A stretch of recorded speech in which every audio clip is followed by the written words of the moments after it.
Following the victory of the Valar against Morgoth in the War of Wrath at the end of the First Age, the world was forever changed, with the lands of Beleriand submerged beneath the waves, while the island of Elena was raised in the middle of the Sea of Belegaer. Though the first Dark Lord was defeated and his spirit banished from the world, it came at a heavy cost, with many dwarves, elves, and men lost in the fighting and its aftermath. The surviving dwarves from the Firebeard and Broadbeam clans abandoned the ruins of Belegost and Nogrod in the Blue Mountains to join Durin's folk in Khazad Dûm, while the Noldor, Sindar, and Green Elves settled in the newly formed kingdom of Lindon under Gil-galad, the High King of the Noldor. Through the port city of Mithlond, ruled by Círdan, other elves sailed west and returned to Valinor, their ancient home in the Undying Lands. This wondrous, enchanted region in the continent of Aman was home to the powerful Valar and Maiar, beings older than the world itself, and flowed with a magical energy that made it a paradise for the elves. Yet some preferred to stay in Middle-earth and live within their own realms, with the more adventurous among them leaving the kingdom of Lindon to explore further east until coming into contact with their ancient kinsmen, the Sylvan Elves, descended from those Teleri who long ago chose to abandon the great journey to Valinor, instead populating the lands east of the Misty Mountains. These Teleri then became Nandor, tribal forest dwellers who mixed with the Avari of the Far East, and in time were called Silvan, sharing not only ancient kinship with the Noldor and Sindar, but also a more direct connection to the Green Elves of Lindon, who were among the Nandor that remained behind, only to later follow their leader Denethor in finally crossing over the mountains to explore the lands beyond, until settling in Beleriand.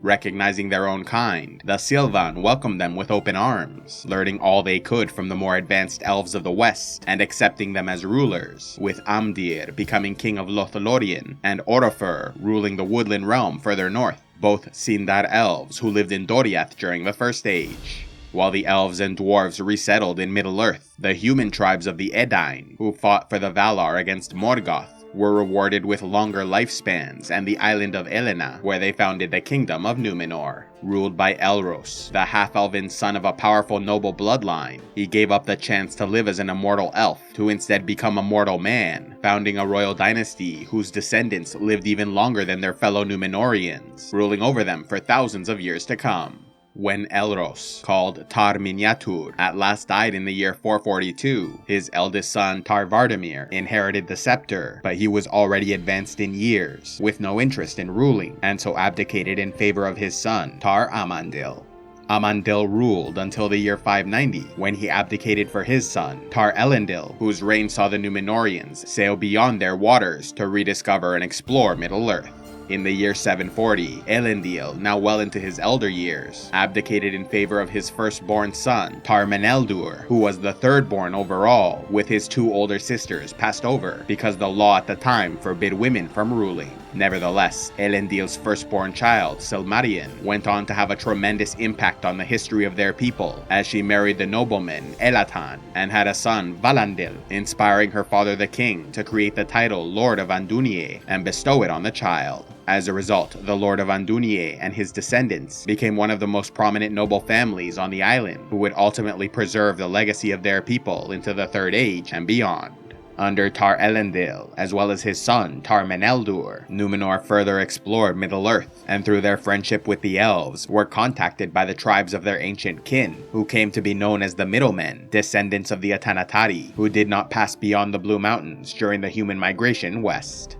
Since most Númenorians shared common ancestry with the Middlemen through the houses of Beor and Marak, they recognized the similarities between the speech of these more primitive people with their own Adunaik, and so established friendly relations, trading and intermixing with them until their languages combined to create Westron, the common speech of the Third Age. Unfortunately, the Númenorians did not feel this same camaraderie with all the tribes they encountered, as the descendants of the Haladin spoke a different language entirely, and so were not counted as middlemen and treated with hostility. Back on Númenor, the king's eldest son, Eldarion, did his duty and married the woman Erendis to produce a daughter, Aranel. Yet while Erendis loved her husband in the beginning, his true love was the sea, and she came to resent him for spending nearly all his time away. Eventually, she left him and took their daughter to her family's homeland, but when her husband returned from his latest adventure, he demanded Aranel be returned. Grudgingly, she obeyed his command, but did not return to his side until years later when she traveled to see him as he returned from his final voyage, only to perish in water before he arrived.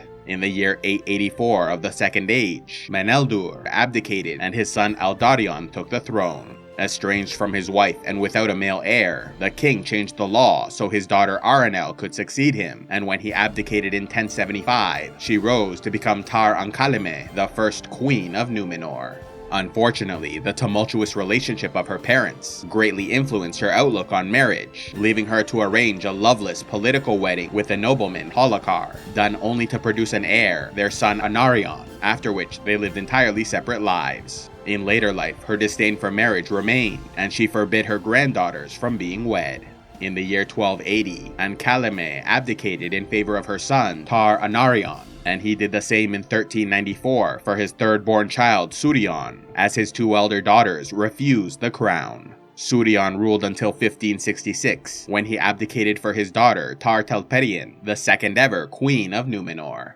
While the descendants of the Edain thrived on their faraway island, the peoples of Middle-earth struggled against a rising threat, as Sauron, the Maiar spirit who once served as a lieutenant of Morgoth, survived their defeat in the War of Wrath, and 500 years later began to spread his influence and grow his power. By the year 1000, Sauron settled in Mordor and started building the Tower of Barad-dûr. Determined to rule over the continent, Sauron grew his strength, breeding armies of orcs and trolls, as well as recruiting human warriors from the Easterlings and Haradrim, men he tricked, coerced, or corrupted into his service. Yet the second Dark Lord knew that armies alone might not bring him victory, and so he used cunning, manipulation, and subterfuge to help weaken and undermine his enemies. The elves, meanwhile, continued to settle the west, founding the realm of Eregion in the year 750, led by Galadriel, the Lady of Light, and her husband Celeborn, until they left in 1350 to live in Lothlorien further east. After their departure, Celebrimbor took power, renowned for his skill as a smith, and his ancestry as the grandson of Feanor, one of the most famous and powerful elves to ever live.